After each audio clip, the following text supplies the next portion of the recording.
Heart by Edgar Allan Poe. Read for you by TPrower.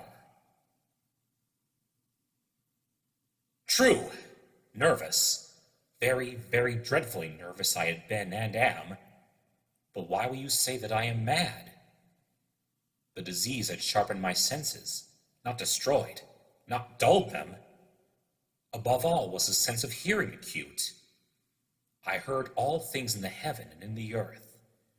I heard many things in hell. How, then, am I mad? Hearken, and observe how healthily, how calmly I can tell you the whole story. It is impossible to say how first the idea entered my brain, but once conceived, it haunted me day and night. Object there was none. Passion there was none. I loved the old man. He had never wronged me. He had never given me insult. For his gold I had no desire. I think it was his eye. Yes, it was this. He had the eye of a vulture, a pale blue eye with a film over it. Whenever it fell upon me, my blood ran cold, and so by degrees, very gradually, I made up my mind to take the life of the old man, and thus rid myself of the eye forever. Now this is the point. You fancy me mad. Madmen know nothing. But you should have seen me. You should have seen how wisely I proceeded, with what caution, with what foresight, with what dissimulation I went to work. I was never kinder to the old man than during the whole week before I killed him. And every night, about midnight, I turned the latch of his door and opened it, oh so gently. And then, when I had made an opening sufficient for my head, I put in a dark lantern, all closed, that no light shone out, and then I thrust in my head. Oh, you would have laughed to see how cunningly I thrust it in. I moved it slowly, very, very slowly, so that I might not disturb the old man's sleep. It took me an hour to place my whole head within the opening so far that I could see him as he lay upon his bed. Ha! Would a madman have been so wise as this? And then, when my head was well in the room, I undid the lantern cautiously. Oh, so cautiously, for the hinges creaked. I undid it just so much that a single thin ray fell upon the vulture eye. And this I did for 7 long nights, every night, just at midnight. But I found the eye always closed, and so it was impossible to do the work, for it was not the old man who vexed me, but his evil eye. And every morning, when the day broke, I went boldly into the chamber and spoke courageously to him, calling him by name in a hearty tone, and inquiring how he passed the night. So you see he would have been a very profound old man indeed, to suspect that every night, just at 12, I looked in upon him while he slept. Upon the 8th night, I was more than usually cautious in opening the door. A watch's minute hand moves more quickly than did mine. Never before that night had I felt the extent of my own powers, of my sagacity. I could scarcely contain my feelings of triumph. To think that there I was, opening the door, little by little, and he not even to dream of my secret deeds or thoughts. I fairly chuckled at the idea, and perhaps he heard me, for he moved on the bed suddenly, as if startled. Now you may think that I drew back, but no. His room was as black as pitch with the thick darkness, for the shutters were close fastened, through fear of robbers. And so I knew that he could not see the opening of the door, and I kept pushing it on steadily. I had my head in, and was about to open the lantern, when my thumb slipped upon the tin fastening, and the old man sprang up in bed, crying out, "Who's there?" I kept quite still and said nothing. For a whole hour I did not move a muscle, and in the meantime I did not hear him lie down. He was still sitting up in the bed listening, just as I have done, night after night, hearkening to the death watches in the wall. Presently I heard a slight groan, and I knew it was the groan of mortal terror. It was not a groan of pain or of grief. Oh no! It was the low, stifled sound that arises from the bottom of the soul when overcharged with awe. I knew the sound well. Many a night, just at midnight, when all the world slept, it has welled up from my own bosom, deepening with its dreadful echo the terrors that distracted me. I say I knew it well. I knew what the old man felt, and pitied him, although I chuckled at heart. I knew that he had been lying awake ever since the first slight noise, when he had turned in the bed. His fears had been ever since growing upon him. He had been trying to fancy them causeless, but could not. He had been saying to himself, "It is nothing but the wind in the chimney.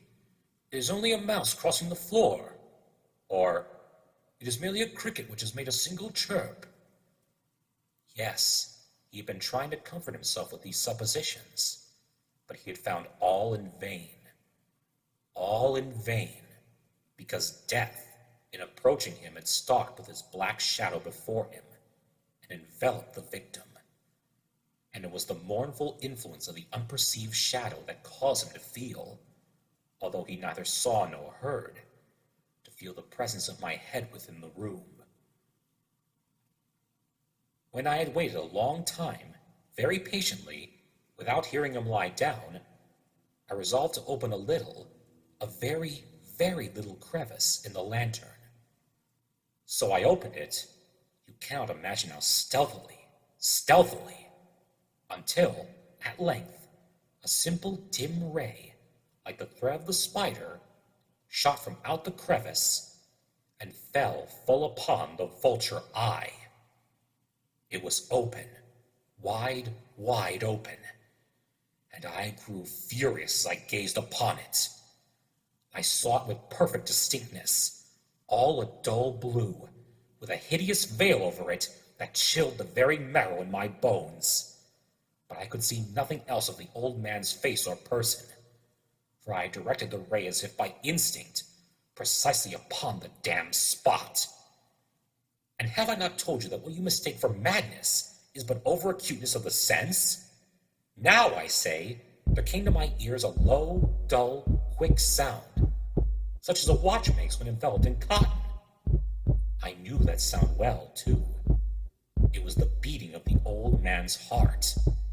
It increased my fury, as the beating of a drum stimulates a soldier into courage. But even yet I refrained and kept still. I scarcely breathed. I held the lantern motionless. I tried how steadily I could to maintain the ray upon the eye. Meantime, the hellish tattoo of the heart increased. It grew quicker and quicker, and louder every instant. The old man's terror must have been extreme. It grew louder, I say, louder every moment. Do you mark me well? I have told you that I am nervous. So I am. And now, at the dead hour of the night, amid the dreadful silence of that old house, so strange a noise as this excited me to uncontrollable terror. Yet, for some minutes longer I refrained and stood still. But the beating grew louder. I thought the heart must burst. And now a new anxiety seized me. The sound would be heard by a neighbor. The old man's hour had come. With a loud yell, I threw open the lantern and leaped into the room. He shrieked once only. In an instant I dragged him to the floor and pulled the heavy bed over him. I then smiled gaily to find the deed so far done. But for many minutes, the heart beat on with a muffled sound. This, however, did not vex me. It would not be heard through the wall. At length, it ceased. The old man was dead. I removed the bed and examined the corpse. Yes, he was stone dead. I placed my hand upon the heart and held it there many minutes. There was no pulsation. He was stone dead. His eye would trouble me no more. If you still think me mad, you will think so no longer when I describe the wise precautions I took for the concealment of the body. The night waned, and I worked hastily, but in silence. First of all, I dismembered the corpse. I cut off the head and the arms and the legs. I then took up 3 planks from the flooring of the chamber and deposited all between the scantlings. I then replaced the boards so cleverly, so cunningly, that no human eye, not even his, could have detected anything wrong. There was nothing to wash out, no stain of any kind, no blood spot whatever. I'd been too wary for that. A tub had caught all. Ha ha! When I had made an end of these labors, it was 4 o'clock, still dark as midnight. As the bell sounded the hour, there came a knocking at the street door. I went down to open it with a light heart, for what had I now to fear? There entered 3 men, who introduced themselves, with perfect suavity, as officers of the police. A shriek had been heard by a neighbor during the night. Suspicion of foul play had been aroused. Information had been lodged at the police office, and they, the officers, had been deputed to search the premises. I smiled, for what had I to fear? I bade the gentleman welcome. The shriek, I said, was my own in a dream. The old man, I mentioned, was absent in the country. I took my visitors all over the house. I bade them search well. I led them, at length, to his chamber. I showed them his treasures, secure, undisturbed. In the enthusiasm of my confidence, I brought chairs into the room, and desired them here to rest from their fatigues, while I myself, in the wild audacity of my perfect triumph, placed my own seat upon the very spot beneath which reposed the corpse of the victim. The officers were satisfied. My manner had convinced them. I was singularly at ease. They sat, and while I answered cheerily, they chatted of familiar things. But, ere long, I felt myself getting pale and wished them gone. My head ached, and I fancied a ringing in my ears, but still they sat and still chatted. The ringing became more distinct. It continued and became more distinct. I talked more freely to get rid of the feeling, but it continued and gained definiteness, until, at length, I found that the noise was not within my ears.